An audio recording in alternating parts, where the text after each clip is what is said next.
Hello everyone, welcome to my portfolio presentation on the course EDUC 5910. This is a final reflection of my coursework. My name is Nadia Narain. I am from Guyana, a small country in South America. Here is my identification card for my student verification.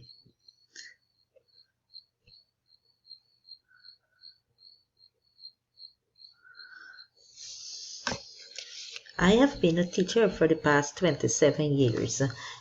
I have specialized in Spanish and science. I am presently teaching a class of diverse students. Throughout my years of teaching, I have taught diverse children, and my experience of duo people have helped me in this area. The strategies I learned, I am now implementing them in my classroom. I have seen improvement in student discipline and performance. Thanks to my course instructors and peers, I have become a better teacher. In this presentation, I will now discuss 6 main areas of my portfolio.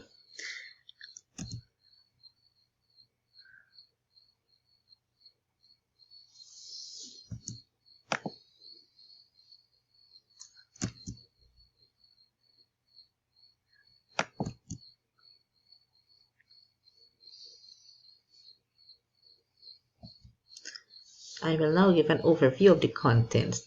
First, I will describe the portfolio and its organization. I will analyze the interconnectedness among categories.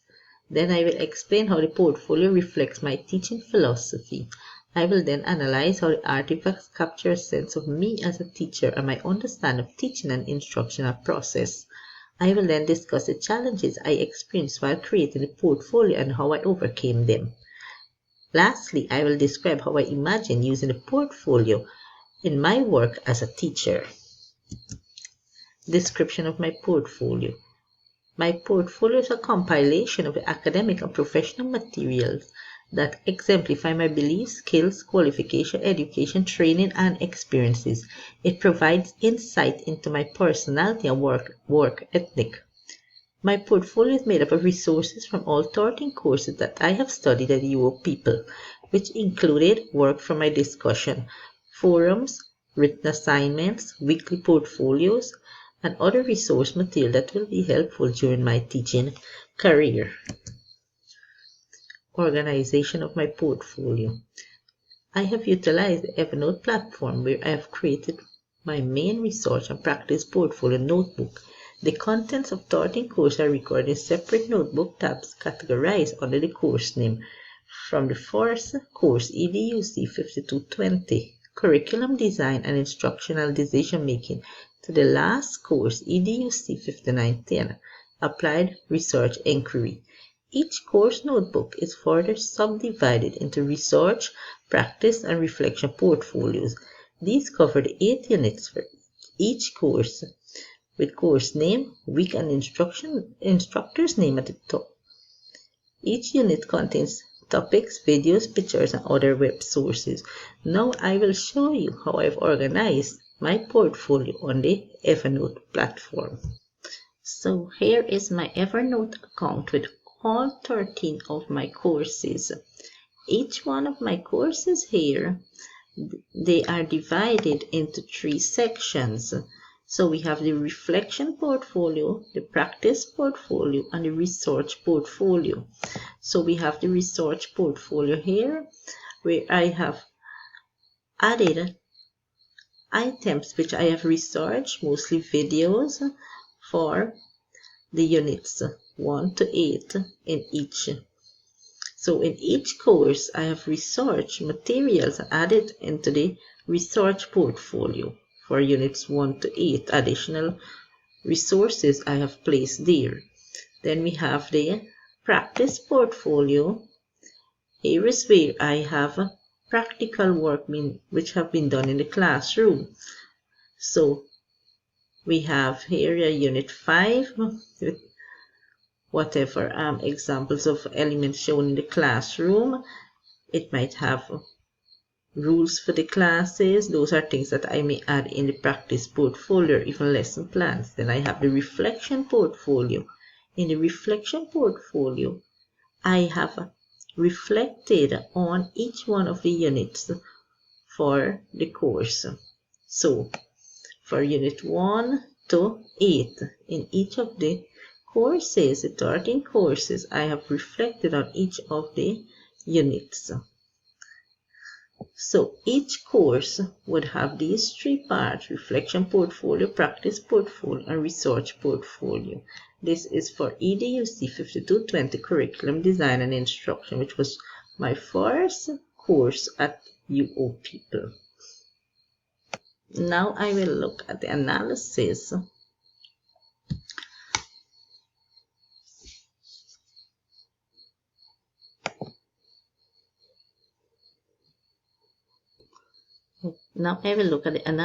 interconnectedness among categories. All 13 courses that I have completed show some measure of interconnectedness in the following way: equity and equality of. This ensures that each child has access to equitable learning resources and opportunity. The artifacts in all 13 courses included strategies that will address achievement gaps, differentiated assessment, and group work that promote equity in the classroom. Secondly, there is inclusive education.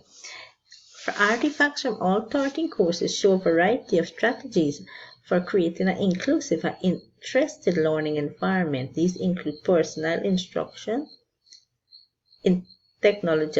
technological integration, and cultural responsive teaching methods. These procedures, together with my dedication to ongoing professional development, demonstrate my efforts to create an optimal learning environment in the classroom that fosters not only academic success but also the social skills and emotional health for success in the real world. Thirdly, there's technology in the classroom. On 13 courses, we have to use technology. They all support technology in the classroom, where lessons will incorporate technology such as digital storytelling platforms to make lessons more interactive. Teachers can use various apps during their lessons, which will make learning easier and enjoyable. Global philosophies and perspectives of various theorists and philosophers. All 13 courses have some aspects of global philosophy, for example, progressivism. This educational philosophy focuses on experiential learning and developing the whole child. Classroom environment. In all 13 courses, there are artifacts that allow students to develop critical thinking skills, investigate real-world issues, and work well with people by incorporating techniques like inquiry-based and project-based learning. This helps them understand concepts more deeply and improves their ability to solve problems. These strategies are highly compatible with constructivist concepts, which emphasize student engagement in the collaborative production of understanding in supportive learning environment. Lastly, instructional design and strategies. I have collected for most of the courses artifacts that showcase examples of differentiated lesson plans and assessment that cater to the learning of diverse students, and insights and effectiveness of these strategies in promoting student understanding and learning. Explanation of how the portfolio reflects my teaching philosophy. My teaching portfolio reflects my education philosophy, which centers around creating an inclusive, engaging, and dynamic learning environment for all learners. This philosophy is woven throughout the various artifacts and documents compiled in my portfolio, each chosen to showcase how this principle guides my teaching practice through 1. Inclusivity and diversity, 2. Engagement and interaction, 3. Reflective practice and continuous improvement. Inclusivity and diversity. In the Teaching for Diverse and Inclusive Classroom section, I have included resources and strategies demonstrating my commitment to inclusivity. For example, materials on universal design for learning, UDL, and instructional grouping reflect my approach to making learning accessible to all students, regardless of their ability, or background. This aligns with my belief that all students must be given equal opportunity. 2. Engagement and interaction. My philosophy emphasizes the importance of student engagement and active learning, which is evident in the instructional technique for elementary and middle school classroom section. Here, artifacts such as cooperative learning strategies and constructivist approach illustrate my focus on making learning interactive and meaningful. The Living and Learning Globally folder underscores my dedication in preparing all students in the classroom for success. By integrating global issues in the curriculum, I aim to cultivate a sense of global citizenship among my students. This broadens the perspective and teaches them to appreciate and navigate cultural differences, aligning with my belief that education should extend beyond local boundaries. Lastly, reflective practice and continuous improvement. Assessment and evaluation contains examples of how I use formative assessment and reflective teaching practice to enhance learning and teaching in the classroom.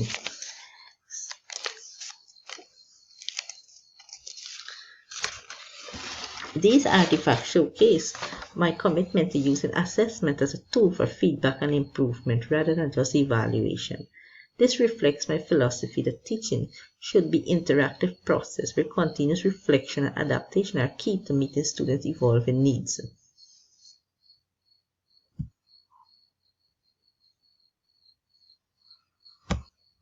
I will now analyze how the artifacts capture a sense of me as a teacher and my understanding of teaching and instructional process. 1. By creating an atmosphere where all students, regardless of their diversity, can strive and reflect my core belief of inclusivity. 2. The artifacts will help my students to think critically and investigate real-world issues. They will work well with people by incorporating techniques like inquiry-based and project-based learning. 3. It will help me to modify my teaching methods in response to changing classroom conditions and my students' individual needs. I will now discuss the challenges which I experienced by creating a portfolio. Some of these challenges are reviewing the portfolio artifact, which is time-consuming and tiresome. 2. Selecting the content for the portfolio presentation. 3. Familiarizing with the ScreenPad portfolio presentation software. 4. Reviewing the portfolio artifacts as stored in the Evernote application is energy and time consuming as there are many artifacts that I have to scan to identify the most important ones in my instructional practice. How I overcame my challenges. By creating more time for reviewing the portfolio artifacts, I started to review this earlier than it is programmed in the course. Reviewing artifacts thoroughly enables a selection of content for portfolio presentation. 2. I also sought feedback from peers and mentors. 3. I also researched best practices for portfolio creation and dedicate time and effort to refine and improve my portfolio.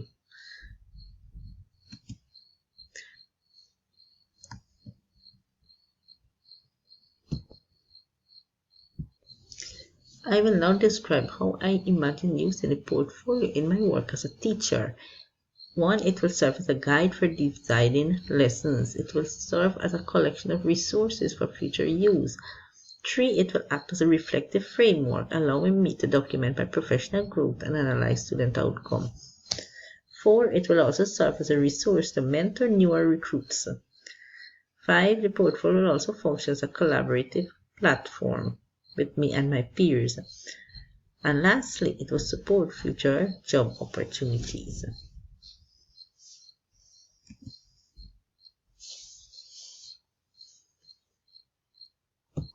Thank you all for listening. This is the end of my portfolio presentation. I hope you enjoy.